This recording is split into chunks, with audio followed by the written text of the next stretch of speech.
नमस्कार दोस्तों, team mission उल्लास की ओर से मैं डॉक्टर सविता गोस्वामी आज एक बार फिर उपस्थित हूँ आप सभी लोगों के सामने। आज की जो वीडियो में लेकर के आई हूँ इसमें हम लोग चर्चा करेंगे एक बहुत ही कॉमन नेम जिसने कि आज सब लोगों को डरा रखा है, ब्लैक फंगस। जी हाँ, म्यूकोरमाइकोसिस या ब्लैक फंगस के बारे में आज हम चर्चा करने जा रहे हैं। तो आज की इस वीडियो की शुरुआत करने से पहले सबसे पहले मैं आप लोगों को एक बात क्लियर करना चाहती हूँ कि कोई भी चीज हो वो कभी भी इतनी बड़ी नहीं होती है कि वो आपको डरा सके। डरते हम तब हैं जब हमारे खुद के अंदर स्ट्रेंथ कम होती है।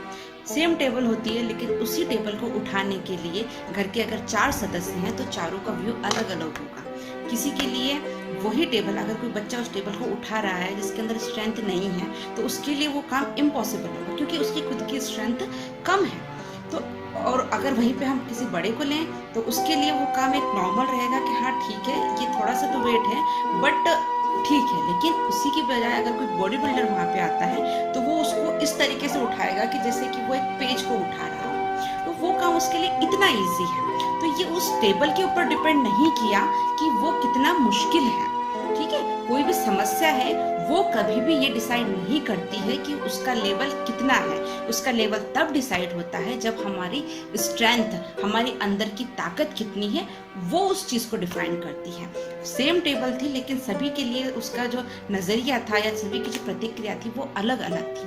उसका रीजन यही है कि हमारे अंदर वो स्ट्रेंथ नहीं थी कि हम उसको उठा पाए और हमने कह ये दिया कि ये टेबल भारी है। इसी तरीके की समस्याएं आज हमारे सामने आ रही हैं कि हम लोग अपनी इम्यूनिटी पर ध्यान न देते हुए हम कोरोना के ऊपर ध्यान दे रहे हैं, हम ब्लैक फंगस के ऊपर ध्यान दे रहे हैं।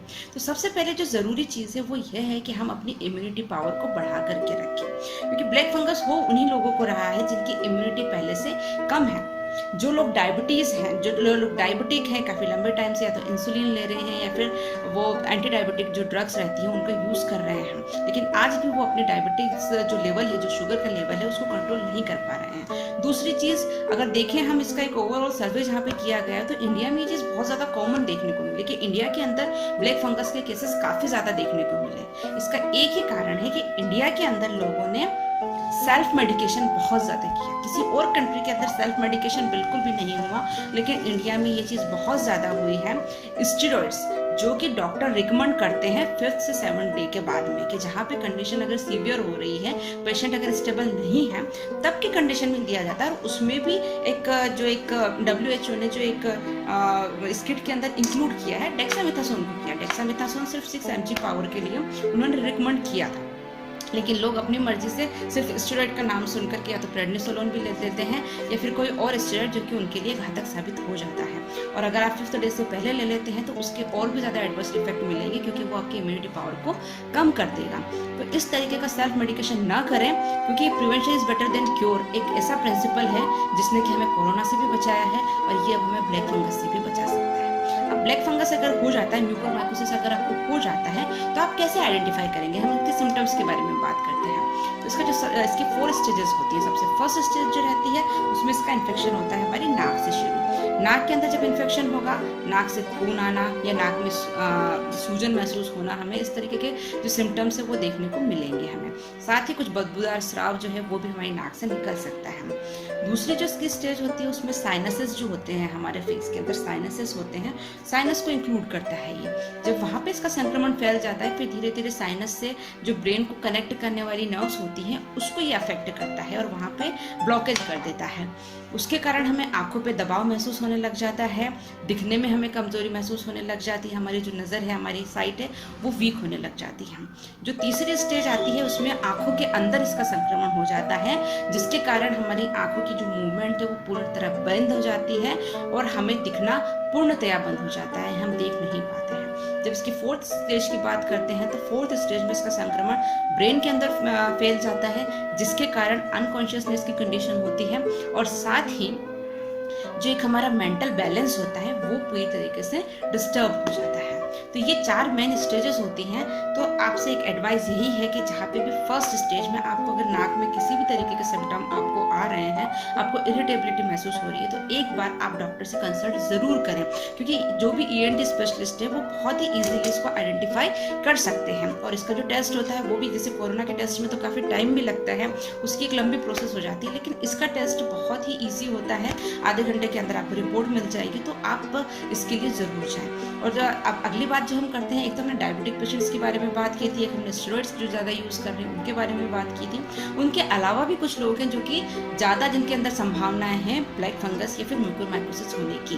उनके अंदर आते हैं जिनको एड्स है या फिर जिनको कैंसर है और जो कीमोथेरेपी या रेडियोथेरेपी ले रहे हैं। इसके अलावा कोई लॉन्ग टर्म ऐसे ड्रग्स का यूज़ किया है जिसके कारण जो उनकी इम्यूनिटी है वो कॉम्प्रोमाइज़ कर रही है। तो इस तरीके की कंडीशंस होती हैं जो कि म्यूकोरमाइकोसिस को अपनी तरफ अट्रैक्ट करती है।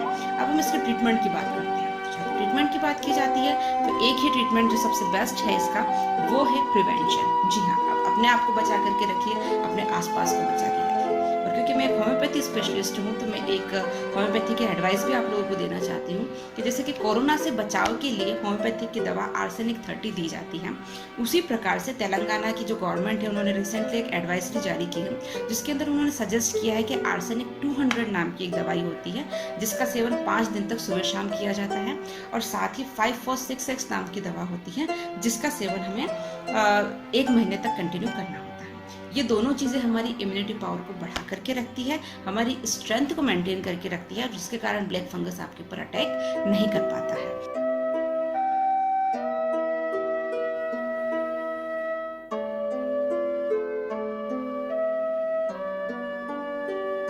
इसके साथ ही कुछ और चीज़ें हैं, जैसे कि आयुर्वेद में भी प्रिस्क्राइब किया गया है कि आप सिंपल फिटकरी, कुछ चीज़ें जो कि इजीली अवेलेबल होती है हमारे घर में, फिटकरी 5 ग्राम, हल्दी 10 ग्राम और 20 ग्राम हमें उसके अंदर सेंधा नमक मिक्स करना है। इन तीनों चीज़ों को मिला करके उसके अंदर 2 बूंद सरसों का तेल मिला के जब ये पूरा पेस्ट बन जाएगा, तो आपको अच्छी तरीके से ब्रश, जिस तरीके से हम करते हैं हमारे गम्स के अंदर, अच्छी तरीके से इसको हमें स्प्रेड करना है, 2 मिनट तक उसको रखना है और फिर गर्म पानी से आप कुल्ले कर लीजिए। तो ये वाली चीज़ें जब हम रिपीट करते हैं तो ये जो फंगस है ये हमारी बॉडी के अंदर एंटर नहीं कर पाता है। तो ये कुछ तरीके हैं जो मैंने बताए हैं आपको इससे बचाव के लिए भी, और कुछ सिम्टम्स हैं जो भी मैंने आपके साथ में शेयर किए हैं। अगर आपको ये लगता है कि हाँ ये वीडियो आपके लिए लाभकारी है, तो आप ज़्यादा से ज़्यादा इसको शेयर कीजिए, लाइक कीजिए, कमेंट कीजिए और हमारे इस चैनल को सब्सक्राइब कीजिए, ताकि ऐसी ये वीडियोस आपको और देखने को मिलती रहे। Thank you.